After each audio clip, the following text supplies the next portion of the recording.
Bharti today 21 से मैं RP पंडित आपके साथ हूँ।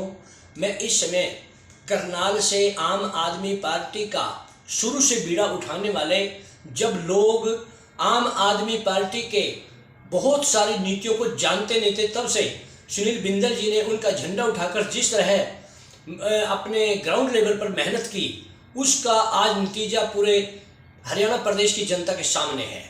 तो बिंदल साहब, मैं आपसे आज एक ऐसे विषय पर बात करूंगा, क्योंकि जो जंतर मंतर के धरने पर खिलाड़ी हमारी बेटियां बैठी हैं, तो उनके लिए जो वर्तमान सरकार है वो कह रही है कि पॉलिटिक्स आदमी इसको राजनीति का अखाड़ा बनाते जा रहे हैं। भारती टुडे के सभी दर्शकों को मेरा हृदय से अभिनंदन व आभार। पंडित जी, आपने जो ये कहा कि राजनीतिक अखाड़ा बना रहे हैं, इस विषय में मैं इतना ही कहना चाहूँगा कि भारतीय जनता पार्टी की कथनी और करनी में बेहद अंतर है।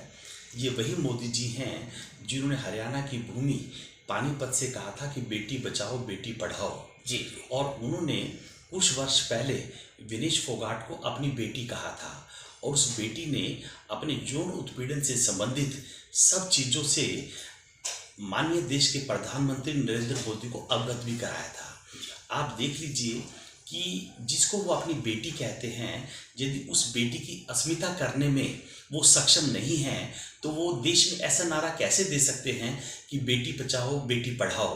तो भाजपा की कथनी और करनी में बेहद अंतर है। ये जो बृजभूषण शरण सिंह है, ये कुख्यात अपराधी है। जब जिन दिनों ये जेल में था टाडा के अंतर्गत, उस समय इसने अपनी वाइफ को बड़े अच्छे मार्जिन से जितवाया था, इलेक्शन में भी जितवाया था। तो और मैं ये समझता हूँ कि ये एक कुख्यात अपराधी है।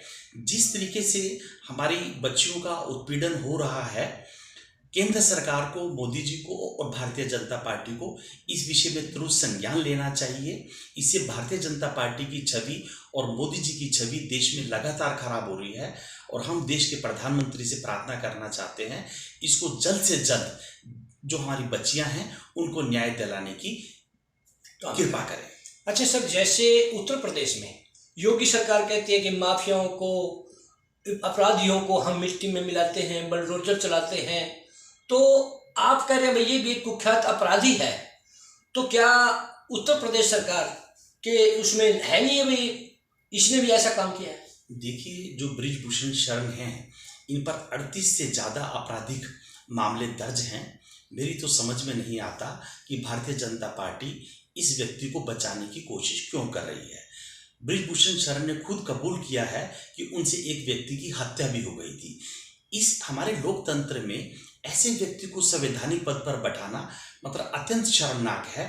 और भारतीय जनता पार्टी जो ओपोजिशन के कुख्यात अपराधी हैं, सिर्फ उन पर कार्रवाई कर रही है। यदि कोई भी अपराधी, यदि वो किसी भी तरीके से भारतीय जनता पार्टी से जुड़ा हुआ है, उस पर कोई कार्रवाई नहीं होगी, वो तो बिल्कुल गंगा की तरह पवित्र हो जाता है। देखिए, सुनील बिंदल जी ने वर्तमान सरकार बीजेपी पर कई तरह के सवाल उठाए और कहा कि जो जंतर मंतर पर धरने में जो पहलवान बेटियां बैठी हैं उन्हें जल्द से जल्द न्याय मिले।